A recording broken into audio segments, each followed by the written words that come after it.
Good evening and welcome to Wannsee on this beautiful sunny evening. As I said earlier, our first event after the clocks went forward, so we're in full sunshine today, which is wonderful. And welcome to the Kurt Viermetz lecture with John Smith, who'll be talking about Iran, Russia, and the future of EU and US sanctions cooperation. Now, Kurt Viermetz was one of our founders. He passed a couple of years ago, but I'm delighted to say that his wife, Hannelore, has come all the way from Munich tonight to attend the event. So thank you so much for coming.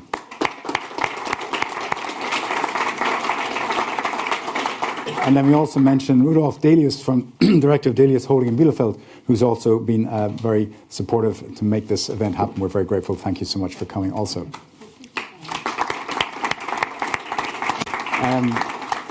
A few other people I'd like to thank. Morrison and Foerster, which is the law firm that our speaker works for, who have supported this also. We're delighted to have with us partners who work for them, lawyers who work for them, Angela Kerrick, Felix Helmstetter, Katrin Kleinjung, and Therese Ohm. You're all very welcome. Thank you for coming. I'd also like to welcome two of our trustees, John Cornwall and Christina Wallich, who are here tonight. You're very welcome. And from the US Embassy, the Cultural Attaché, David Meese. Thank you so much for joining us tonight. Markus Hauptmann, partner at White & Case. Markus, who came all the way from Frankfurt. We're collecting people tonight from all over Germany. And Alexander Ritve, partner at Noor. And Christina Eichhorst, the head of international relations at Daimler. So thank you all for coming tonight. We're going to have a very interesting talk, I'm sure, from Mr. Smith, who's a law partner and co-head of the national security practice at Morrison & Foerster. Before that, he served for 2 decades in public service, working on economic sanctions at the United Nations, the US Justice Department, and the Treasury.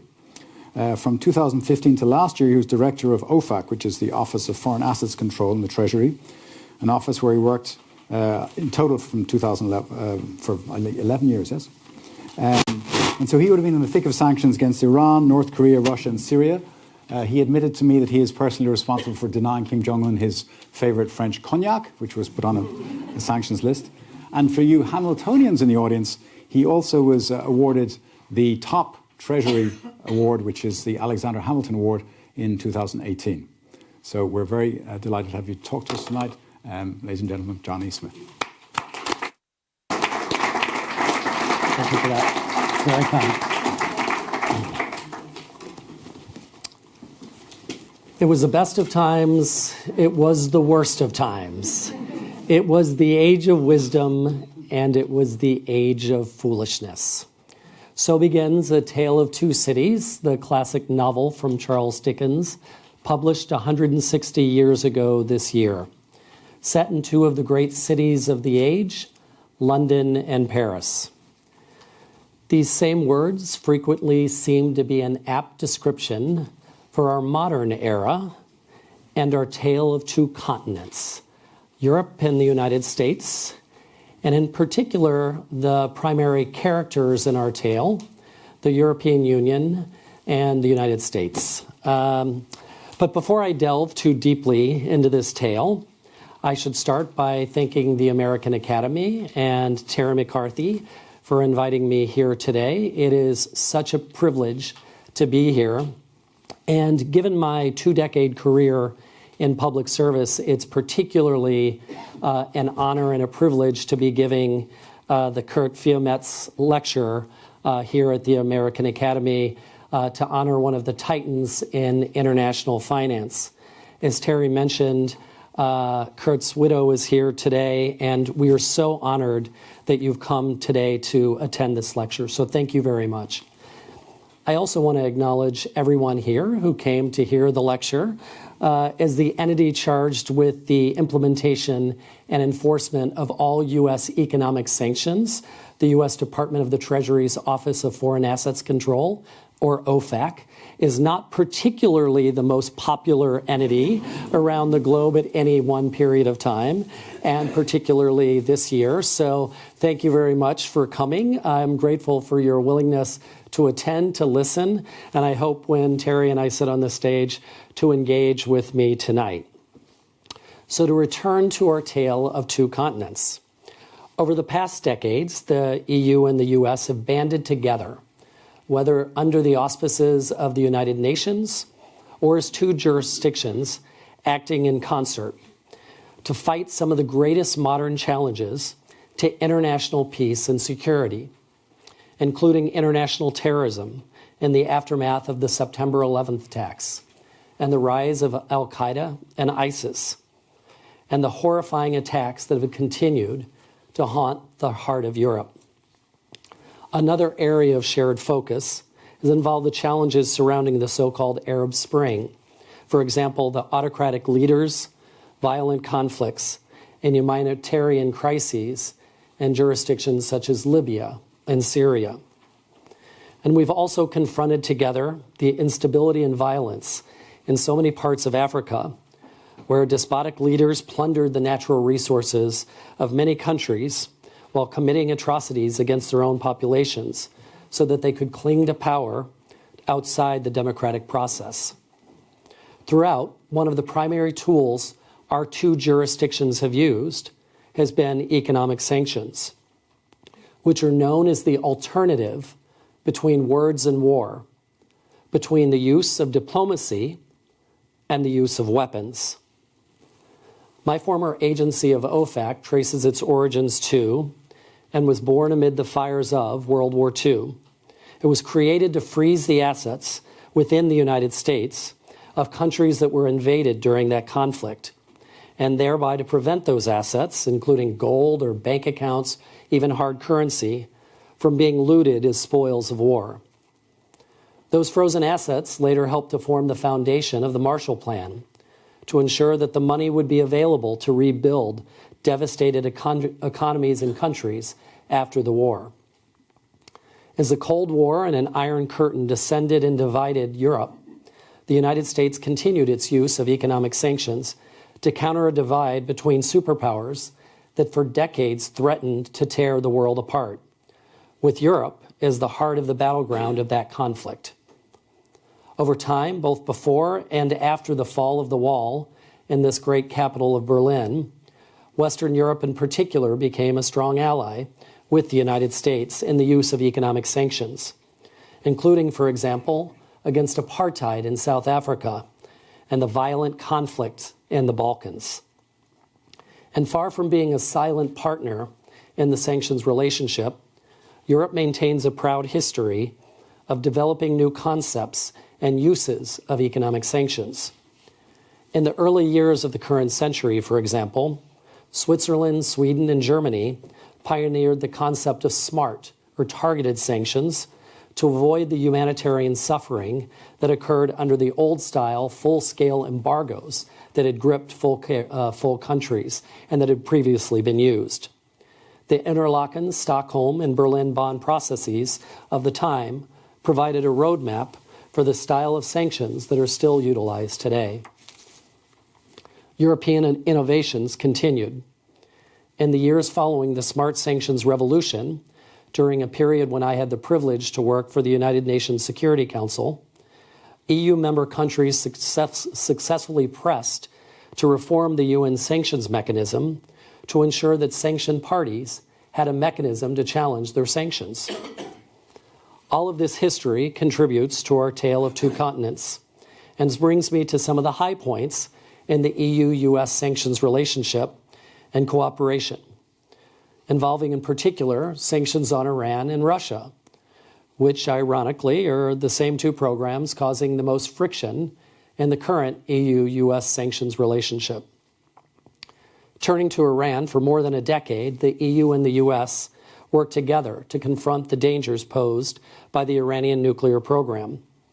Going beyond the mandates of the UN Security Council resolutions they authored together, the combined weight of EU-US sanctions formed an unprecedented level of pressure on an Iranian regime that vowed repeatedly to never give up its nuclear weapons program. To be clear, the process was not always paradise between the allies.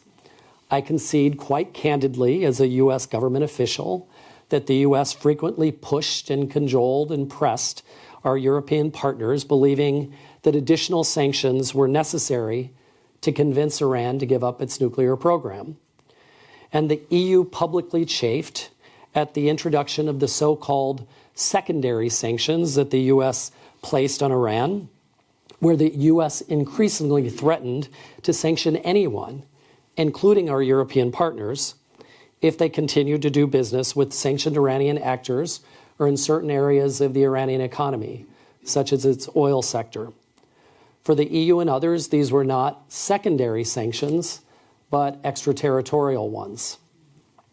Nevertheless, the EU and the US worked together to toughen the sanctions and diplomatic campaigns, ultimately convincing a reluctant Iranian regime that it had no choice but to negotiate. After many years of tough negotiations led by the EU High Representative, the E3, France, Germany, and the United Kingdom, along with China, Russia, and the US, reached a deal with Iran, the Joint Comprehensive Plan of Action. The deal promised both permanent and time-bound changes to the Iranian nuclear program in exchange for sanctions relief. Nuclear reactors were shuttered or filled with concrete. The UN, EU, and US lifted their sanctions. We at OFAC worked around the clock for many days, for many weeks, for many months, to be able to release almost 100 pages of public guidance on what was called Implementation Day, to clarify with as much detail as possible what sanctions were lifted and what sanctions remained. For a period, it seemed that the EU-US sanctions cooperation had succeeded beyond virtually anyone's wildest dreams. But we'll get to that later. Now let's turn to Russia. As we all recall, probably quite vividly, the world was caught by surprise in February 2014 when Russia invaded Crimea in eastern Ukraine. I'll always remember spending multiple nights in a row at OFAC, my first all-nighter since university, attempting to devise adequate sanctions response options to offer to the White House. In a span of 2 weeks, my agency, OFAC, drafted 3 executive orders, and the president signed them, outlining an escalating series of sanctions on Russia for its invasion of Ukraine, as well as a 4th executive order that would be issued months later. During that time, the communications between the EU and the US were more frequent and regular than I had ever seen. We were on the phone literally or on email with EU counterparts by the hour. Regular in-person working group meetings of EU and US officials, led on the US side by the well-respected and widely known US Ambassador Dan Fried, became our standard operating procedure. We shared our respective targeting lists, something we had never done before, so that each side of the Atlantic knew generally what the other side intended to do next. As with Iran, there were and are differences of opinion between the EU and the US on Russia sanctions. The US frequently was and remains frustrated with its inability to convince EU partners to impose a tougher level of sanctions. For its part, the EU complains that the US does not properly value the significant and historic level of trade and economic relationships between Europe and Russia, the deep sacrifices the EU has been making with its sanctions, and the threats to the Russia and global economic stability that tougher sanctions could cause. And the Russian sanctions were not easy to develop. At the time of the invasion, as you all remember, Russia was a member of the G8, the group of 8 countries. It was more integral to the international economy than previously sanctioned countries like Iran or Libya or Syria or Cuba.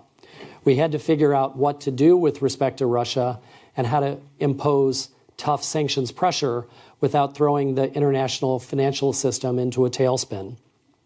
So we couldn't simply freeze the assets of large Russian banks, as we had done in the past with Iran and other countries. And we had to figure out what we would do as an interim step. So as a result, working with economists from all governments, from the United States and across the EU, we developed a new type of sanction, sectoral sanctions, that targeted particularly vulnerable areas of the Russian economy, but in a manner that fell short of the typical full-fledged asset freezes, to avoid causing undue pain for the global economy. As a result, Russia's gross domestic product was estimated to have fallen by as much as 1% over the first years of the sanctions, to the combined weight of sanctions and some changes in oil prices. But the sanctions did not succeed in persuading Russia to abandon Crimea or eastern Ukraine, nor do I believe that anyone ever expected that the sanctions themselves would do so. But the sanctions were credited by EU and US officials at the time in persuading Russia of a few things. First, not to advance further into eastern Ukraine, and second, that its economy would suffer mightily if it encroached on the territory of any other European country, a message that was welcomed heartily by a variety of Russia's jittery neighbors. Taken together, the Iran and Russia sanctions experiences that culminated in the Iran nuclear deal and the EU-US sanctions framework on Russia appeared to have ushered in a new and unprecedented level of transatlantic sanctions cooperation and harmony. The sanctions were deemed to be particularly effective because they had widespread international support. Again, there were some tensions and there were some differences, but they were relatively manageable and minor. Beginning in November 2016, though, a perfect storm hit that affected EU-US sanctions cooperation. I guess you know where I'm going with this. That perfect storm began with the election of President Trump, a longtime critic of both the Iran deal and the US president who had supported it. The storm grew after public revelations from US intelligence and law enforcement, concluding without a doubt that the government of Russia had interfered in the 2016 elections to support President Trump and subvert his opponents and other critics. That storm only intensified after statements by the incoming US president, particularly at the infamous Helsinki summit in July 2018, suggesting that he might just trust the Russian president more than he did his own government's intelligence and law enforcement when it came to the matter of election interference. And that storm continues to rage, particularly in the US Congress, many of whom are skeptical because they believe that their own elections may have been impacted by that Russian interference, and they believe that President Trump was not and is not doing enough to protect American democracy. The results of that perfect storm are well known, and they're still continuing. On Iran, first, as you know, the U.S. pulled out of the Iran deal and snapped back its sanctions, threatening European business and others that continue to do business with Iran. Second, the EU continued to publicly support the Iran deal and even updated its so-called blocking statute, preventing European businesses from complying with the newly reimposed U.S. sanctions on Iran at the risk of administrative, civil, and even criminal liability if they do so. Third, the EU has created, but has not yet implemented, a special purpose vehicle called INSTEX to facilitate certain humanitarian trade with Iran. And finally, U.S. officials continue to criticize the EU for such measures and for ignoring the lack of transparency in Iran that could allow EU businesses to unintentionally benefit malicious actors that support Iranian terrorism and its ballistic missile program. It's well known on Russia as well that after the election interference in 2016, in statements from President Trump supporting the Russian president, while downplaying or disregarding the findings of U.S. intelligence and law enforcement, we saw the following results. The Republican-led House and the Republican-led Senate overwhelmingly and quickly passed far-reaching sanctions legislation to force a Republican president to impose tough new sanctions on Russia, including for the first time the same so-called secondary or extraterritorial sanctions against Europeans and others who do business with Russia. And following a mandate in that legislation, my old department, the Treasury Department, issued a report on Russian oligarchs that subsequently resulted in sweeping sanctions on a number of the most powerful ones, deeply affecting European companies and international trading in aluminum and other markets. Finally, the U.S. Congress, as you know, continues to ponder further wide-range secondary sanctions on Russia, while U.S. officials continue to criticize ongoing European energy projects with Russia such as Nord Stream 2. So with all this history behind us, the question becomes, where does the EU-US sanctions relationship go from here? That question remains open. The future is not yet written. Admittedly, much of that future may be dependent on facts outside the EU's control. What happens in the 2020 US presidential and congressional elections? Does Iran remain in the Iran deal? And does it ramp up or ease its support for terrorism, its ballistic missile program, and even some of its proliferation activities? What do congressional investigators discover about any links between President Trump or his campaign and Russia? And does Russia continue its meddling in Ukraine, election interference, and other provocations around the world? But despite these uncertainties, the EU does control its ability to shape its own destiny when it comes to economic sanctions. And so I want to leave you tonight with a few thoughts regarding EU options to strengthen its hand when it comes to EU-US sanctions relations. First, should the EU and its member states create their own versions of my former agency, OFAC, that four-letter word as it's known around the world? I would posit that they should. With this point, I recognize that I'm charting a dangerous course in front of this audience in Berlin. This is not, though, just a comment from an American who believes that Europe should blindly follow America's lead. Rather, I believe a European OFAC would strengthen the EU's hand when it comes to economic sanctions cooperation with the United States. Too often today, to be candid, the EU appears to be in a defensive position, simply reacting to U.S. sanctions that it should sanction certain malicious actors relating to Iran or Russia or other areas of concern. Particularly when it comes to Russia, the EU could be developing and implementing more of its own options for sanctions in areas or sectors or ways that would not unduly impact European business or long-held relationships. To be clear, the EU and its member states do develop today some of these options. But a European-wide agency with the competence and the mandate to develop and implement, with member state blessing, sanctions options for Europe would be a powerful force in the EU-US sanctions dynamic. Such a European agency also could reflect European values. It could be asked to identify and sanction human rights abusers, kleptocrats stealing the assets of a nation, and other significant malicious actors around the world, and help to transform fundamental European values into strong European action. The UK recently created such an agency, the Office of Financial Sanctions Implementation, or OFSI, but it's not clear what role, if any, the UK will be playing in EU sanctions in the near future. I don't need to tell you that, I guess. And second, as a follow-up to the first point, Europe should be prepared to resolve lingering practical challenges when it comes to sanctions. I'll give a few examples. Sanctions on terrorists and weapons proliferators often depend on the most sensitive of evidence, including from confidential human sources and classified information from governments. Yet after 20 years, the EU still has not developed a way to include classified and sensitive information in its sanctions determinations, and accordingly continues to lose in court, because court challenges do not include the most convincing evidence in the administrative record that goes before the court. The EU needs to find a solution.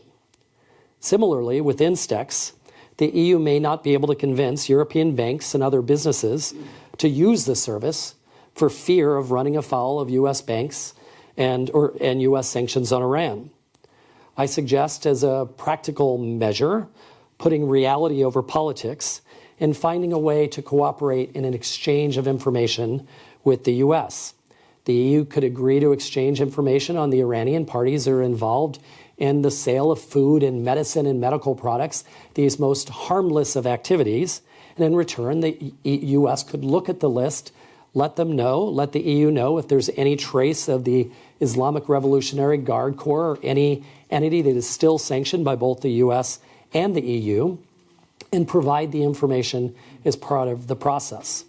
That process would help to ensure that both the EU and the US are comfortable that there's no involvement by malign actors in the process, and would allow EU banks and other companies to be secure that they will not face ramifications from the US or the EU if they go forward with the activities. Third, Europe and the United States should answer the following questions when it comes to Russia. What is the price we will pay for election interference and the infringement of our own democratic systems? What is the cost to our economies that we will bear to stand against continued Russian aggression in Ukraine or Georgia or elsewhere in Europe? I understand the frustrations of Europeans who says that the U.S. pays too little attention to the deep and historic economic relationships and other relationships between Europe and Russia. But to an American ear, the conversations between Europe and Washington too often today focus on the economic impacts without discussion and answers to the broader underlying issues of regional peace, indeed international peace and security, and the ongoing threats to the very foundations of our democratic systems. I'm not saying that the European or the American ear is correct in how it's hearing these conversations. I am saying that the EU and the US need to better listen to each other's concerns when it comes to Russia. Fourth, we need to acknowledge that neither the US nor the European Union speaks with one voice on matters relating to Russia. I've acknowledged the frequent divide in the US between the Trump administration and Congress. So too do we here in the US differing views within Europe when it comes to the need for enhanced or reduced sanctions on Russia, and even of the wisdom of projects such as Nord Stream 2. That message frequently depends on which country's officials are speaking, and factors such as the proximity of that country's borders to Russia. We should be careful to listen to all competing views when determining the contours of EU and US sanctions. This also means hearing from the private sector about potential unintended consequences of sanctions and measures that could reduce any of those consequences on legitimate business activities in Europe and the United States and beyond.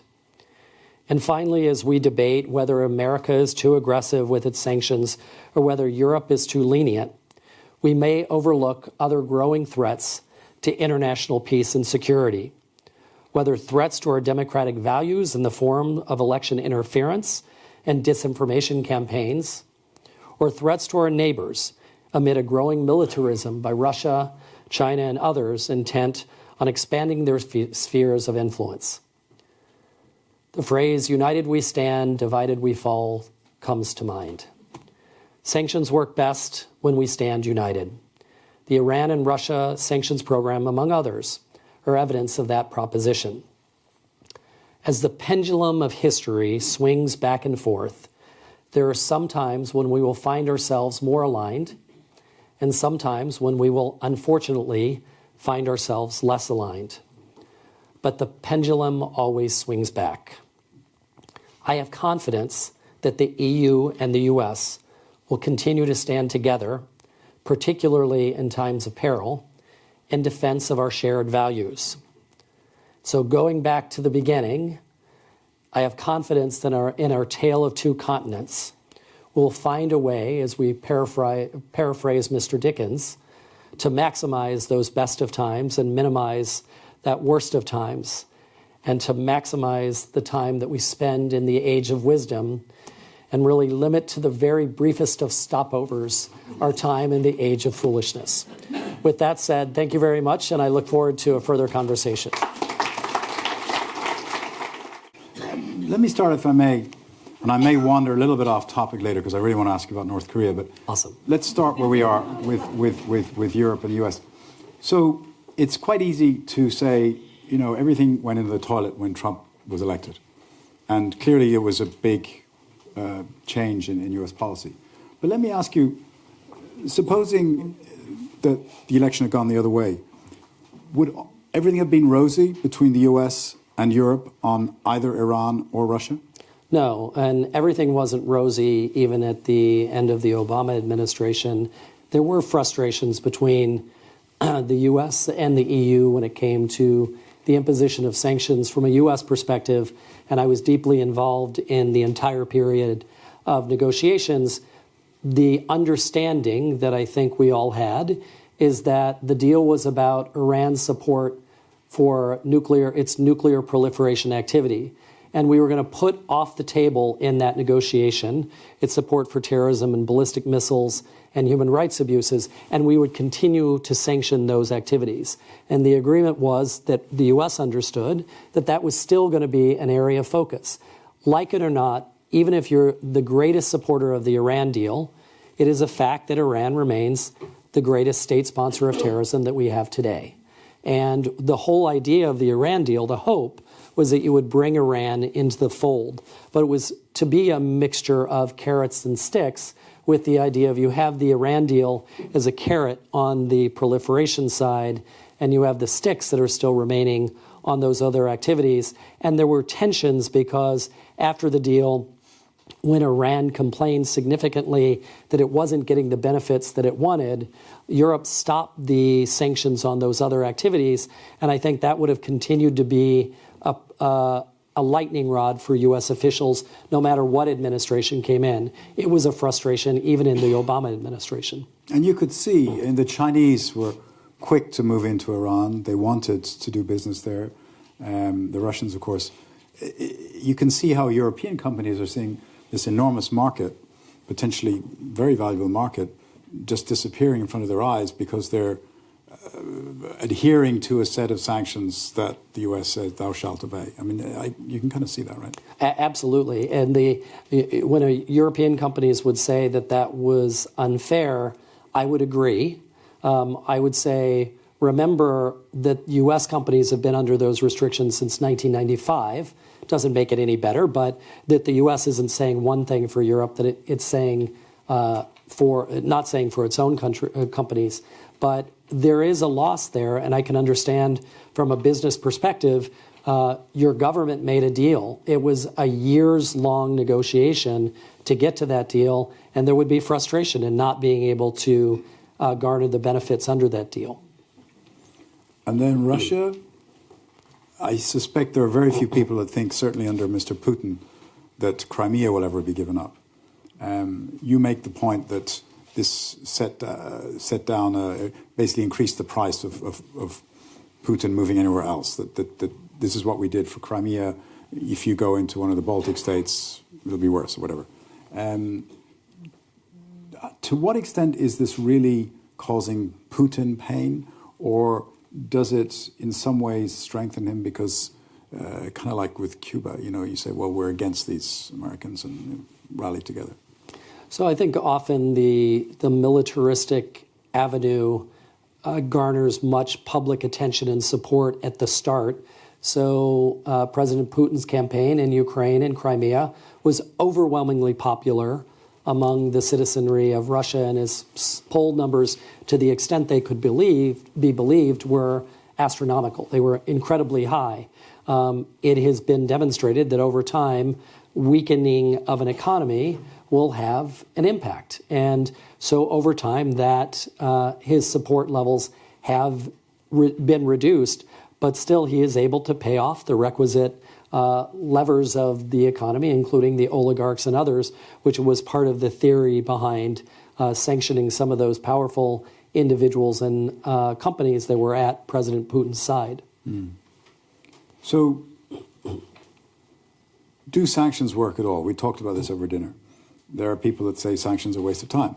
When you have to defend sanctions, you have a few poster cases that you bring up. So I'm setting you up here, John. Exactly. Sanctions are often viewed as a failure until they're viewed as a success. For a decade, people said the Iranian sanctions were a failure. They did not achieve anything, and that the Iranians were not going to give up their nuclear program until they did. Until they said, we can't bear it anymore. We have the combined weight of the world economies against us. There have been all of these devious planning by all of these people around us, and we are not going to be able to sustain our economy without a reduction and an agreement for the Iran deal. And so they were a failure until they were a success. Hillary Clinton, when she came in as Secretary of State, one of the first remarks that she made in her first months, to my chagrin as a senior official of OFAC, were that the sanctions on Burma, Myanmar, were a failure, which they were until they were a success, until the ruling military government decided to do a power sharing agreement with the democratic forces in the society. Were they a complete success? Is it a complete democracy? Is there peace? No. Did sanctions change behavior? They did. One feature of those successes versus those failures, I think maybe a theme that I tried to talk about tonight, is sanctions are effective when they are multilateral. When you get a number of governments, whether it's the United Nations or the EU and the US and others together, they can be effective. When you have a program such as Cuba, it is much more difficult to have an impactful sanctions program when you are the only country that is imposing that sanction. North Korea. Probably your favorite country. Indeed. Mine too. I've been there twice. Wonderful place. Sanctions have been put on North Korea over a long period of time with varying degrees of harshness and with varying degrees of compliance, shall we say, particularly from our Chinese friends. Is that really going to be a successful tool there? I take your point that sanctions sometimes take a long time. It was the same with apartheid in South Africa. But is this a tool that's going to work with a country as obdurate as North Korea? I would say sanctions never work in and of themselves. The phrase we always used was sanctions are one tool in a government's toolbox. One of those avenues, one of those measures that you can use. And so sanctions combined with diplomacy, combined with aid, combined with might, can change behavior. Right now, North Korea is a unique situation because no matter what the rest of the world community does, it can rely on one benefactor to continue to survive. And that benefactor has a very different calculus when it comes to North Korea than the rest of the world community may. And so to China, it may be more risky and more dangerous to have the potential of a new North Korea that could, horror of horrors, become closer to democratic and somehow merge with South Korea, and suddenly you have a democratic and Western country on your border versus having a unstable, poor country on your border. And you can see the same playbook if you take the long view of President Putin when it comes to Russia. He can be stronger in Russia if the countries around him have more instability. And so North Korea is not a problem that can be solved by sanctions alone, and it's a unique problem given the role of China. We then started putting sanctions on Chinese banks, sort of secondary sanctions, who were dealing with North Korea. Even that wasn't enough. We haven't. So we haven't under the secondary sanctions. So what we've done is, so surprise of surprises, I dare anyone to tell me how many times secondary sanctions have been imposed by the United States in the Iran, Russia, and North Korea programs. Two in the Iran program, none in Russia, none in North Korea. A Chinese bank was sanctioned and an Iraqi bank sanctioned in the Iran program. The Iraqi bank, I think Iraqi and Chinese, if that's the two I said. The Iraqi bank quickly said, okay, whatever we have to do, we want to get off this sanctions list, and they did. Mm-hmm. The Chinese bank basically was able to use the government authority, and the government basically now uses that Chinese bank for other things except for international transactions. So they have the weight and might economically to be able to say we can sacrifice a bank because we can use them internally as an internal bank within our system. So the U.S. has imposed a number of sanctions on Chinese actors, but not under this secondary sanctions regime, and not on any powerful bank. The issue with North Korea and China, similar to the issue with China and Iran, is that if you want to sanction one of the banks that really matter in China, you're talking about probably one of the top 10 banks by size in the world. And think of the global systemic effects that would occur. If you want to, that would cause. If you want to sanction one of the Chinese oil companies or energy companies that continue to deal with North Korea, you're talking about one of the giants in the world, and you're talking about global systemic effects. So if you intend to do those sanctions, you better mean it, and you better be prepared to withstand a shockwave to the international economy. Well, as we're seeing with Huawei, I mean, it's not a sanction scenario, but it's connected to that, and the payback has been fierce, particularly on the poor Canadians.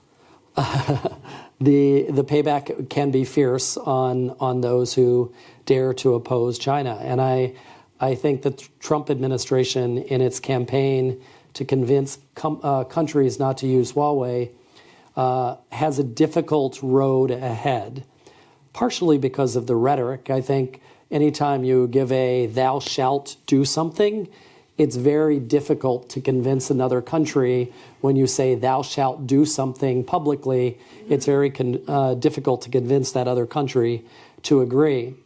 I would say that if you talk to your intelligence or law enforcement officials in Germany, they will agree that Huawei is a concern, and that if you use Huawei products, that will be a concern, and that you may pay in the long term.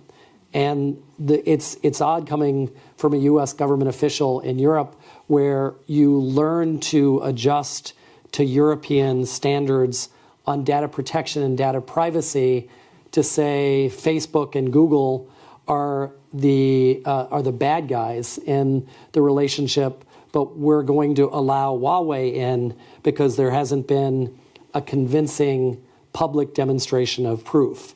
And I think the Trump administration is trying to make the case, but I think they may be making the case too much with the hammer, and not so much with the old style backroom diplomacy.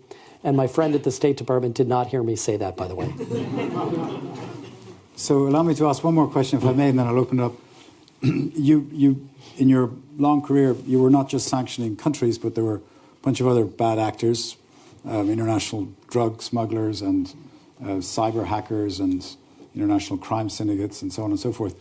If I may ask somewhat irreverently, who's your favorite target to smack? Who is the one you want to really get those guys? So it probably was very personal and due to sleep deprivation. But I think I've already talked about, after the Russian invasion of Ukraine and Crimea, there was such shock. I mean, if folks remember back, like, wait, there's an invasion in Europe in 2014? How can that occur? And so though we were far away, we deeply felt the pain and shock and somewhat the horror, and have NATO allies that are near that same border. And I think that it was at that time that, even though there was no belief that President Putin would order his troops to leave Crimea and Ukraine, I think there was the belief that it was the right thing to do, particularly because, as I said, we were on the phone with the EU, our friends, our colleagues that we had worked with for decades. We were on the phone and email, and everybody had that same sense of shock and horror. What the hell? What can we do? And I think that made the mission worthwhile. Interesting. Who has a question? Travis has the microphone. If you can put your hand up and identify yourself. There we go. Thank you. and then Fred. Elizabeth Pond, I'm a journalist and author here in Berlin. This is probably not a question I should ask a lawyer, but I can't help asking it anyway. And that is, now that it looks that Donald Trump is going to be there as a president for the next 2 years, and possibly 6 years, what is the impact on U.S. EU cooperation in sanctions? So I just want to note for the record that when you said 6 years and there were murmurs of, oh God, it did not come from this microphone. Just so folks know, I still have my career civil servant hat on. I will tell you that I think that the death of EU-US sanctions cooperation is overblown and is not yet ready to occur. I think if you ask both European and U.S. diplomats, they will still say that we cooperate in very, very deep ways between our two jurisdictions. I think, to be candid, if you ask EU government officials, as I'm sure many of you have, many of those from industry who have had the pleasure to sit and hear U.S. government officials recently sometimes say it may be a challenge to be told what you're doing wrong and how to improve it so bluntly and dramatically. But it also overstates and does not give enough credit to the level of cooperation that still goes on. And for terrorism, proliferation, across the board on the conflicts in Africa, many of them had been European colonial jurisdictions where there are deep roots in the EU, and there are very strong views of the human rights abuses that are going on. There is much shared attention. There are still Russia sanctions that the two jurisdictions will work together to impose. And surprise of surprises, there are even still sanctions on Iran that the two jurisdictions will work to impose. So there are deep divisions, but there are even deeper and long-standing ties. And the deep state, as it's become known in certain conservative circles, whether or not it's a deep state with any nefarious intent, a deep state exists of career civil servants, diplomats, others who have worked with the European Union for generations, some of them in this room, who will continue to work with the European Union come hell or high water. And I think you can find that across the board among many of my colleagues who still work at the U.S. government. Thank goodness. Fred. I did not acknowledge the deep state, by the way. Theoretical construct. Indeed. Hi, I'm Fred Donner. I'm a fellow here currently. Thank you for your talk. You said that 2 countries had been sanctioned, right? China and...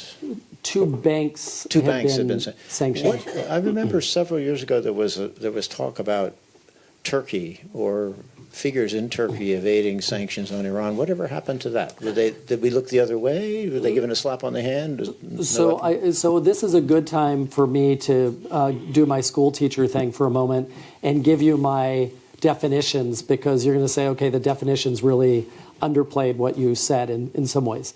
U.S. sanctions for decades had been what are just called sanctions, and now we use the term primary sanctions.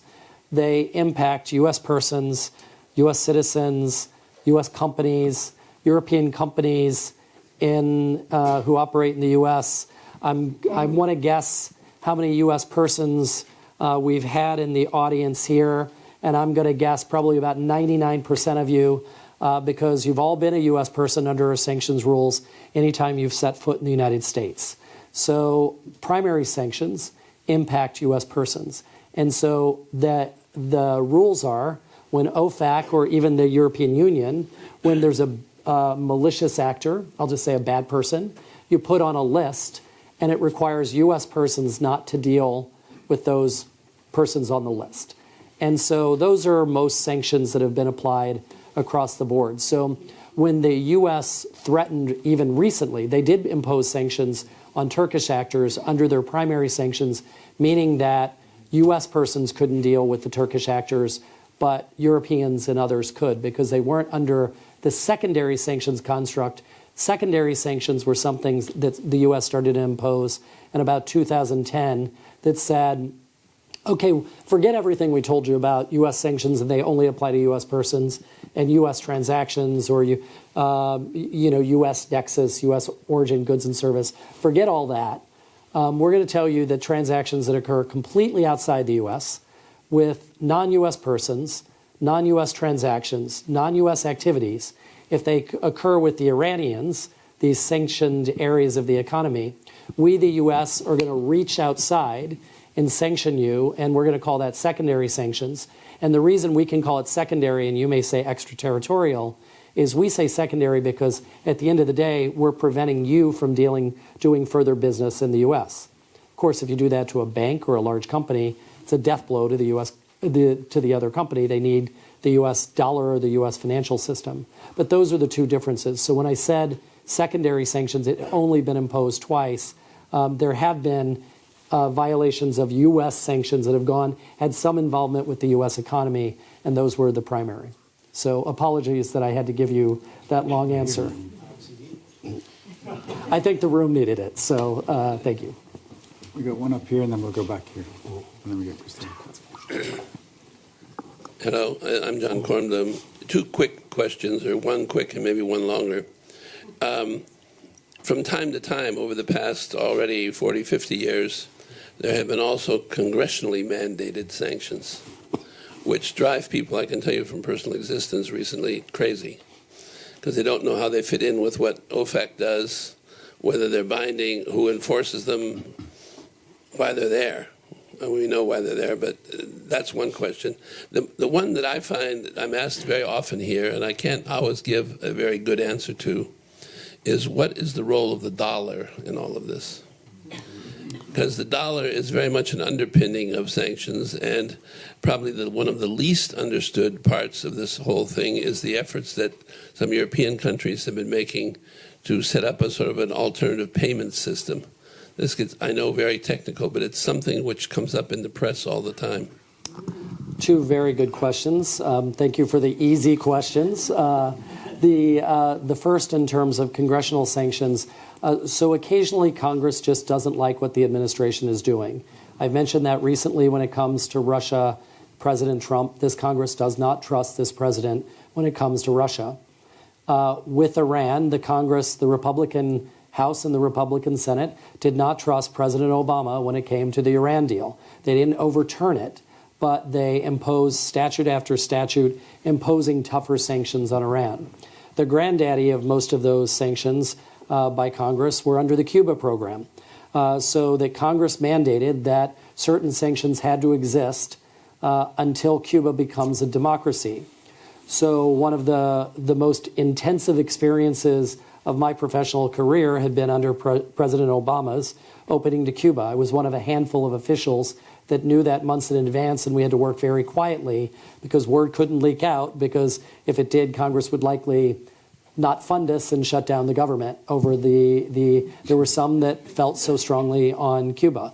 But the reason that President Obama couldn't just lift the embargo was because of those congressionally mandated statutes from decades ago.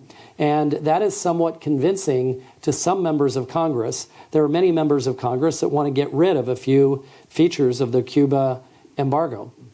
Midwestern representatives and senators and Southern representatives and senators do not like that they can't sell their goods to Cuba. That's right there. They can't sell their agricultural commodities easily to Cuba because there's an outdated provision that says you can't give Cuba any credit. And so Cuba will buy from Vietnam and have its rice shipped for 50 days because Vietnam will give them 6 months of credit. The U.S. cannot do so because of that statute. And so there are many members of the farm states that would love to get rid of it, but the Republican-controlled Senate would not agree to lift that. And also on the travel ban that still has limited many of U.S. persons' ability to travel to Cuba. President Obama, OFAC, lifted as many as we could, but we were limited by Congress. And so that's been a long-time frustration, but it's not going to end anytime soon. As long as there is distrust between the legislative branch and the executive branch, those statutes will continue. I only hope that Europe does not follow and the U.S. lead on that issue. With respect to the role of the dollar, it is not some devious plot by the U.S. Were we so brilliant, that would be wonderful. But it is just the use of the dollar in the international financial system. It is still the case that many transactions are dollarized in the contracts, no matter whether or not the contract intends to be paid in dollars whatsoever. So you could have an Asian company that intends to pay a Middle Eastern company, but they still will dollarize the contract, or they'll have two very different currencies that the only method of conversion is the US dollar. Now, the hope had been, I think, with the EU developing the euro and the rise of the Japanese yen and some other currencies, that would follow in the footsteps of the dollar, and you would have truly convertible currencies that existed beyond the US dollar. So far, that does not exist. I will tell you that can be a frustration to a US sanctions official when you want to allow a transaction to occur between two countries and you do not want to make a politically explosive decision. John Smith's going to sign his signature to a document called a license to allow this transaction to go to Iran. It's never a good signature that you want to put on a document. But sometimes you had to because there was no other way to convert currencies. And so that would be, I think, something that I think Europe would like to break free from. To be candid, that is probably my greatest fear. We were used to hearing that from China and Russia. We were not so used to hearing that from France and Germany. And the alternative payment system. So, The alternative payment system that the Europeans have been trying to set up. So I'm going to be candid among friends in this room. The Instex, the special purpose vehicle, I think is probably closest to what you're talking about. They're also talking about could they develop a real alternative payment mechanism that really follows more on the dollar. I think Instex has a problem, and I tried to allude to it in remarks. If the U.S. will criticize Instex, and so far you've seen the vice president come out and criticize this special purpose vehicle and how it was undermining the sanctions on Iran. If you do that, how do you expect European banks and European businesses to go forward with that business? It's low profit. It's goods, humanitarian goods, food, medicine, and medical products. How can you expect them to stick out their necks if those necks might be whacked by the U.S. government under a very aggressive administration? So I understand the EU dilemma that you need to stand up for EU sovereignty, but at the same time, I say do everything practical to make sure that you have buy-in from the United States. The United States sanctions explicitly allow for sales of food, medicine, and medical devices to Iran. The only restriction is that you can't do it with a sanctioned party under the Iranian sanctions. So if the EU can get clarity that those parties are not sanctioned under the U.S. perspective, then all is right with the world when it comes to Instex. That will be a difficult thing for an EU politician to swallow, but I think there are ways to do it. You don't say we're asking for your permission. We say we're asking as an information sharing good government exercise. And so if the U.S. comes back and says, aha, we've detected an Islamic Revolutionary Guard Corps company involved in the transaction, so I would think that the European company would be very happy to receive that information and find an alternative buyer. Let me go here. Oh, sorry. All right. Okay. I'm sorry. Give that gentleman there, and then we'll go over here. He had his microphone. Hi, thank you. My name is Nicholas Kessels. I work for BDI, Federation of German Industries. You were talking about INSTEX, the Instrument in Support of Trade Exchanges, and we've been thinking about INSTEX, of course, obviously, we did, for professional reasons. And the thing that I encountered most was how quickly it got the Iranians to pass legislation towards ensuring more FATF compliance. And that is something that I understand from the American discussion to be somewhat underwhelmed in terms of how much light there's shed onto that in the public debate, because we have a regime that's obviously engaged in money laundering and financing terrorism. That's, beyond debate. That's simply clear as day. And now with INSTEX and a certain interest of Iran to survive economically, INSTEX now becomes an incentive towards more compliance in those two fields. My question, therefore, goes like this. You said working sanctions regimes need multilateralism. There is a certain multilateralism lack these days, and they need to be part of a larger strategy. Sticks and carrots, you called it. Now I see sticks and carrots and incentives and a strategy on the European side, but and I don't want to sing the whole decline of the American empire song here, because I think that's rubbish, quite frankly. But there is a certain lack of strategy. So do you think you could combine these two? Getting more FATF compliance on Iran on the one side, and getting Europeans to acknowledge, okay, there is intelligence to be gathered in more cooperation, even though it's sometimes a turd to swallow to come back to Washington to ask for. The great question, and goes to years of work by U.S. and EU officials, and I can say that because I wasn't directly involved in that part. But the European Union and the United States have been working for years to force Iran to make the necessary changes for the FATF process. The FATF is the Financial Action Task Force, which has basically set out standards for anti-money laundering and countering the financing of terrorism. It's a difficult issue when you have a state sponsor of terrorism that will develop standards for countering the financing of terrorism and anti-money laundering, and for a fact that they're going to continue doing it because it's part of their fundamental beliefs about the groups that they should be supporting. I think the FATF changes were well underway, not so much because of INSTEX, but more Iran and North Korea are still the only two that remain on the FATF blacklist.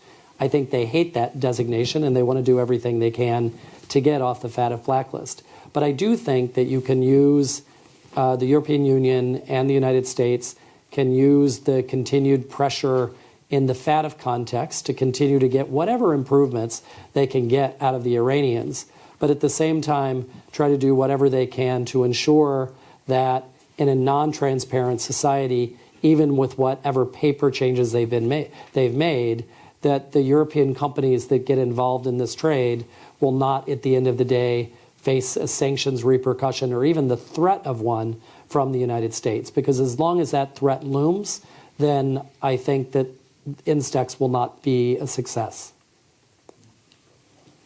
Michael Thumann. Yeah, thank you very much. Michael Thumann with Die Zeit. I wanted you mentioned the North Stream related sanctions, the possible sanctions. So Congress has laid the legal groundwork for that, and basically all the instruments are there. And I wanted to ask you why you think that the president hasn't made use of them, because Nord Stream is progressing. 1/3 of the pipeline has been built already. And why do you think these sanctions haven't been imposed yet? I give credit to the European Union and European Union resolve. I think that there has been the German government for years has been a very effective advocate when it comes to certain issues. I think the German government, I give credit when it comes to Russia's sanctions, that the German government is being viewed as a linchpin in the EU in getting those sanctions imposed and getting them re-implemented every time that they come up for renewal. And I think the German government's position has been very clear that it is that linchpin in the Russia sanctions framework.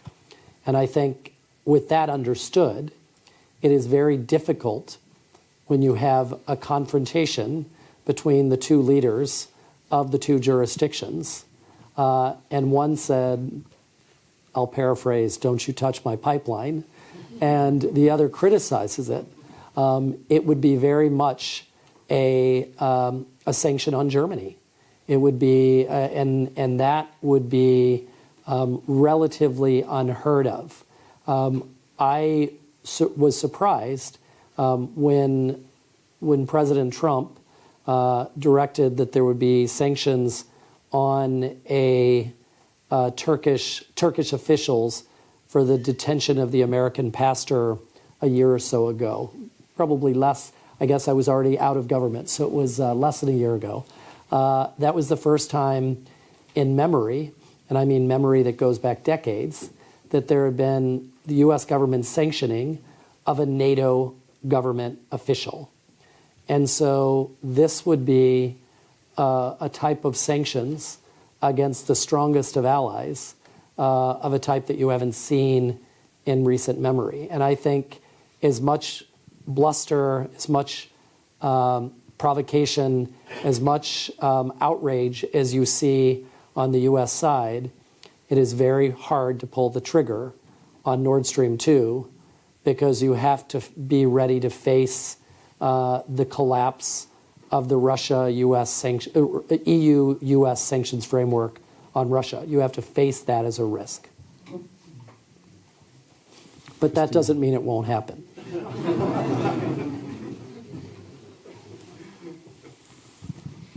Christina Eichhorst, Daimler AG. My question is really following up on Michael Thumann's question. Apart from Nord Stream 2, what might or how does the future of Russia sanctions look like? I mean, we see that there are a lot of legislative proposals as regards Russia. I think DAXA is the proposal that is now in discussion. Some people say it's just parts of it. What do we have to expect? I mean, I understand that you're no longer in office, but since you know the institution. Sure. So there are two things, two options when it comes to Russia sanctions. Both options mean that there are more Russia sanctions. So I think without a doubt we've got more Russia sanctions ahead. I think we've got two avenues for congressional action on Russia sanctions. Either the normal legislative process goes through and Congress passes a bill probably sometime in the summer that would be a combination of DASCA, which has been reintroduced, the Deter bill, which has not yet been reintroduced, and a number of other bills that are being formulated in the Senate and the House. And generally, they'll find a way to mix them all together and put up something that is tough. That's one option. The second option is what happened with the CAATSA legislation that was passed in 2017. That was a bill that was quite literally viewed as a crazy bill, that there was no way that CAATSA was going to pass the way it was drafted. And then there were statements made by the president about belief that in the Russian Federation claim about no election interference, and some claims that we might not be able, from the president, that we might not be able to believe U.S. intelligence and law enforcement officials about that election interference. That bill shot through. And it was going to be a bill that was going to be worked. It was an early draft of a bill. And the reason I give that example is I don't know what provocation may occur in the coming days, weeks, and months. If there is a provocation by the White House or the administration, if something leaks or is unearthed during congressional investigations of the president, or if Russia engages in some provocation beyond the detention of the Ukrainian sailors, something more fundamental that causes Capitol Hill to get fed up, that bill could once again shoot through. So it's either a very studied legislative process where you're going to have more sanctions on Russia, or it is a frenzy because everyone's upset and you're going to have more sanctions on Russia. And those are the two options, and somewhere in the middle will be the administration. Because the administration, I can tell you from 20 years in the executive branch never wants to be seen as behind Congress. And so as a bill starts to pick up steam, it may force executive branch officials to say, wait a minute, we've got to take control of the sanctions discussion. We have to get rid of the narrative that the Congress and not the administration care about tough sanctions on Russia. And so you can expect that at some point in there, you may see additional tough sanctions coming from the administration. The administration is overdue in imposing sanctions under congressional statutes that called for what are called the Sergei Magnitsky sanctions after the death of the prominent Russian lawyer, and overdue in imposing chemical weapons sanctions that were overdue under a chemical weapons statute.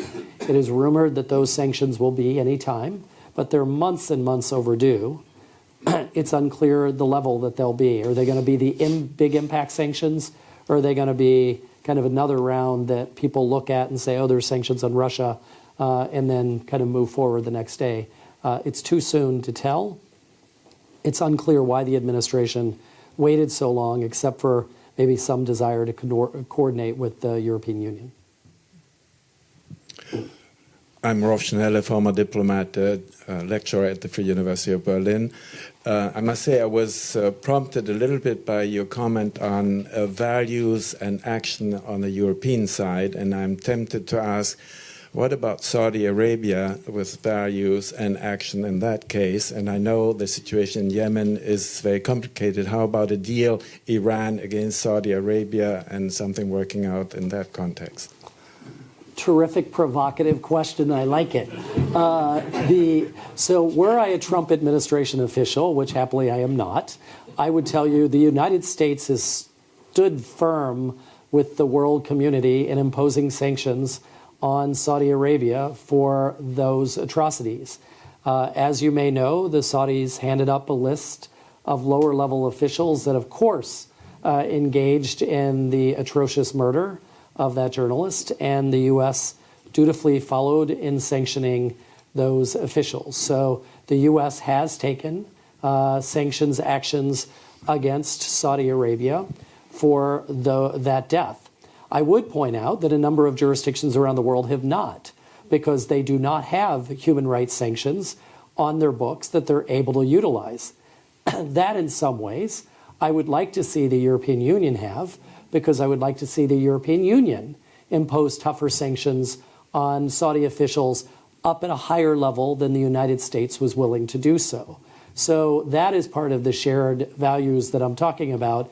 There are always difficulties when it comes to governments and relations between governments, but I would like to see the EU one-up the United States in imposing tougher sanctions on the Saudis, economic sanctions, but so far they don't have a sanctions program like that to do so. And the discussion within the EU. I'm sorry. And the discussion within the EU is at the moment, Germany, France, and Britain. So discussions on Saudi Arabia So discussions with, I already said that I think sanctions are one tool in the toolbox, and military, the provision of weapons is another tool.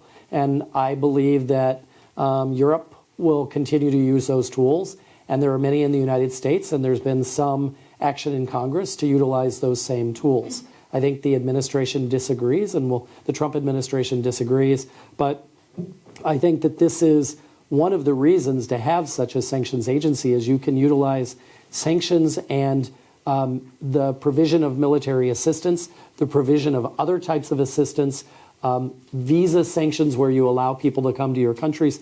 There are many tools in your toolbox, and if I were an official, which I no longer am, I would suggest that all of our governments should be looking at that variety of ranges of tools to respond.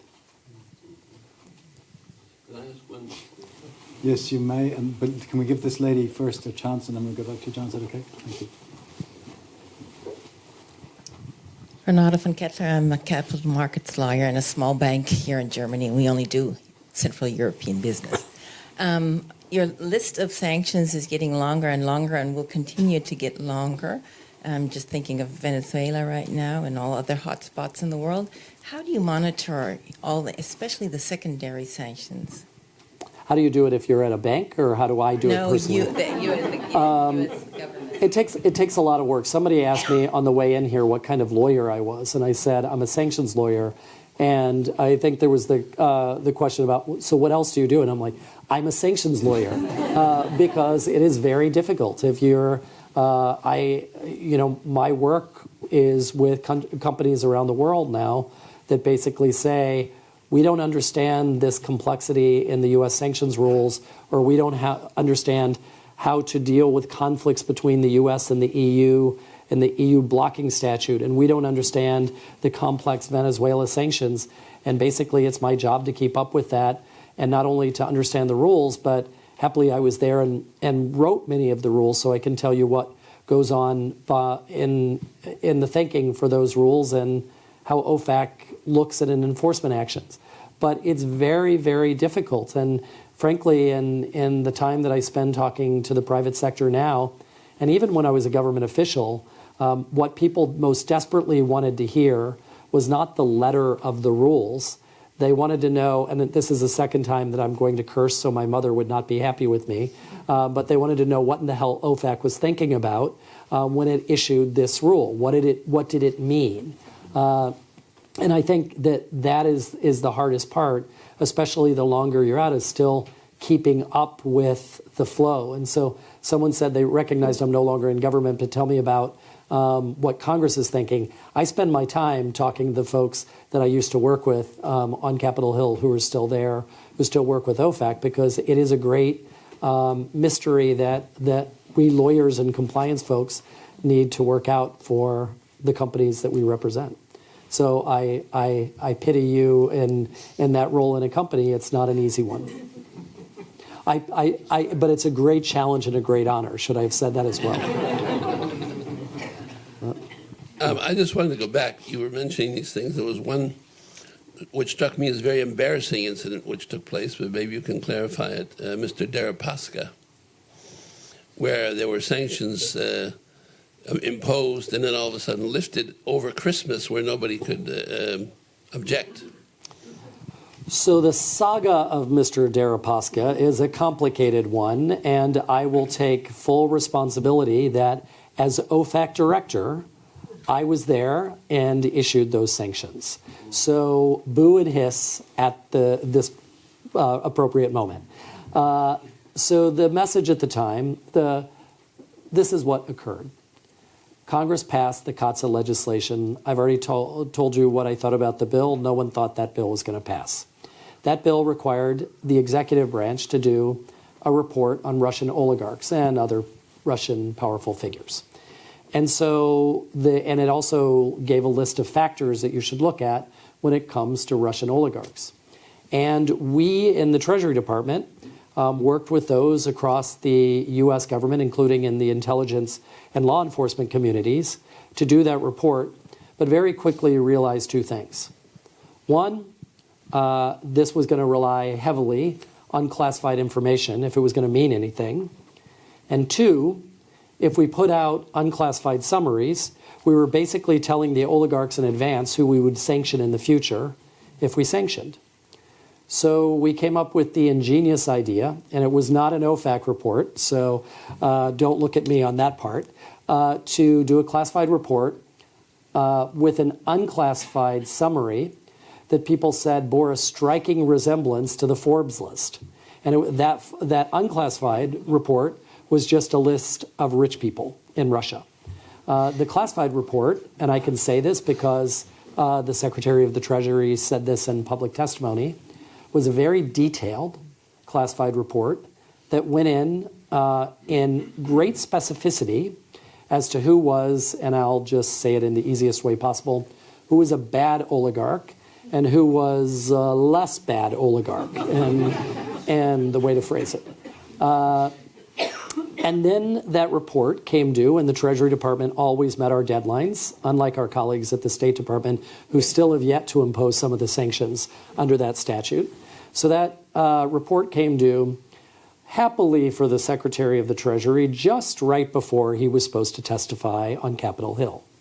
And he went to Capitol Hill and was criticized roundly by senators and members of Congress. How could you put out a report on Russian oligarchs and not sanction any of them?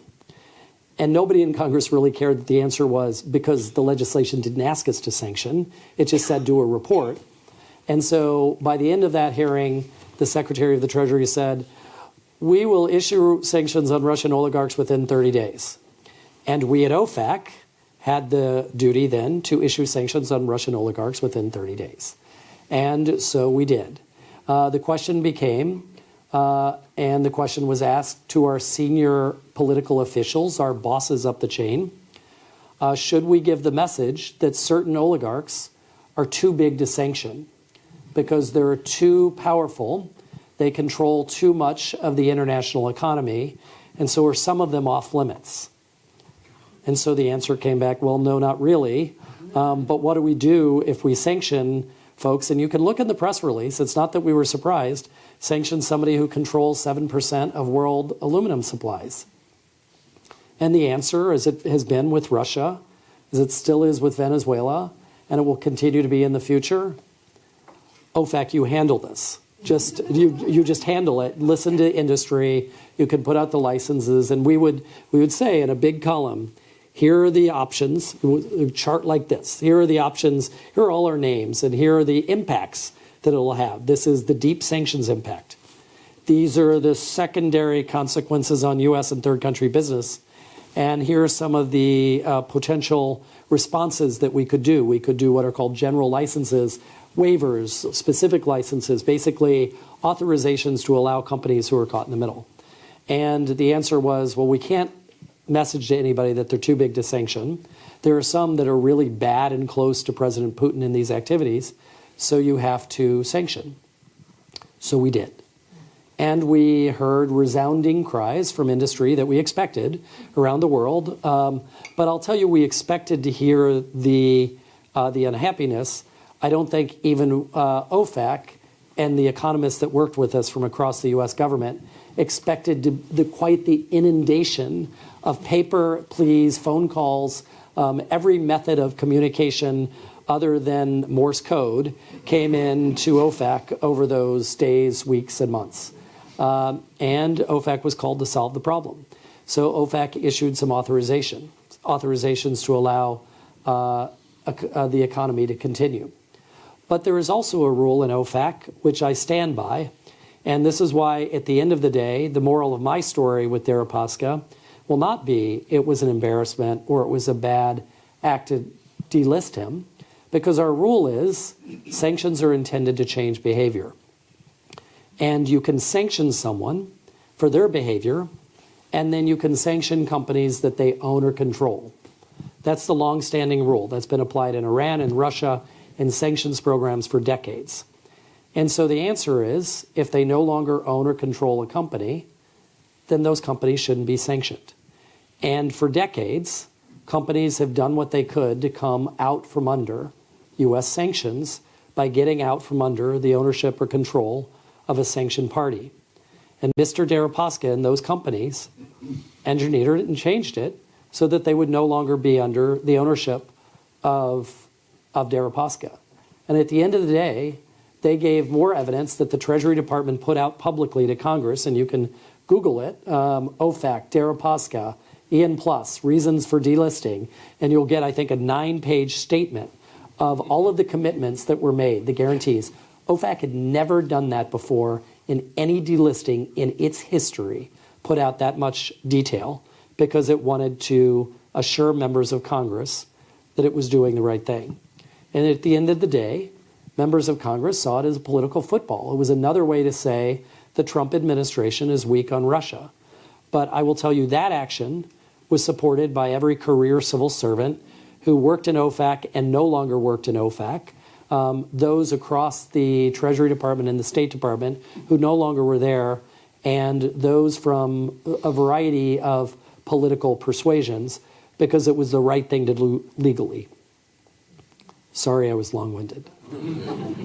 Well, I think that's a good place to end. We've finally put Mr. Deripaska back on his pedestal. He is where still no doubt sanctioned, belongs. by the way. He is still sanctioned. His companies are not, or some of his companies are Make not. money. Thank you so much. That was a fascinating insight. We got to the best of times and the worst of times. I thank you all for coming. Fascinating topic, and it's not going to go away. Thank you. Thank you.